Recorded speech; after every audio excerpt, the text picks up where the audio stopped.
ভাই, আমি সিডনি থেকে মেলবোর্নে গেছি রিশাদের খেলা দেখতে। যে ভালো লাগার তো একটা বিষয় যে রিশাদ খেলতে আসছে এবং সে আমার মানে ছোট ভাই, এবং বাংলাদেশে সে বাংলাদেশ থেকে খেলতে আসছে এবং বিগ ব্যাশের মতো জায়গায় খেলতেছে। সো এটা তো আমার জন্য না, নট অনলি প্রত্যেকটা বাংলাদেশে যারা ওখানে আছে তারা খুব প্রাউড ফিল করে এবং তারা রিশাদের জন্যই তারা আপনার একে সাপোর্ট করে।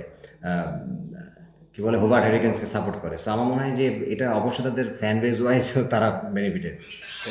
অ্যাট দ্য সেম টাইম, হ্যাঁ, রিশাদ, আমি তার সাথে কথা বলেছি, তার সাথে যখন আমার মেলবোর্নে দেখা হয়েছিল যে কী অবস্থা, ও বলছে ভাই আমি খুব এনজয় করছি আমার এখানকার কালচার, এখানকার ইয়ে।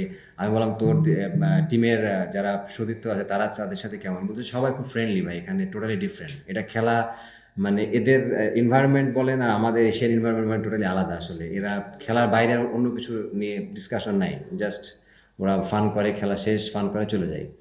আমাদের এখানে অনেক বিষয় নিয়ে নাড়াচাড়া হয় আসলে, যে জিনিসগুলো ক্রিকেটের জন্য ভালো না। এনিওয়ে, বাট তারপরেও আমার মনে হয় যে রিশাদ যে অপরচুনিটিটা পেয়েছে এটা বাংলাদেশের জন্য অনেক বড় আহ, একটা কি বলবো, যে বাংলাদেশের একটা রিপ্রেজেন্ট করতেছে বাংলাদেশকে, এবং সে আই হোপ যে ইন ফিউচারে বাংলাদেশ থেকে অনেক প্লেয়ার বিগ ব্যাশ খেলবে এবং আমাদের জন্য ভালো হবে।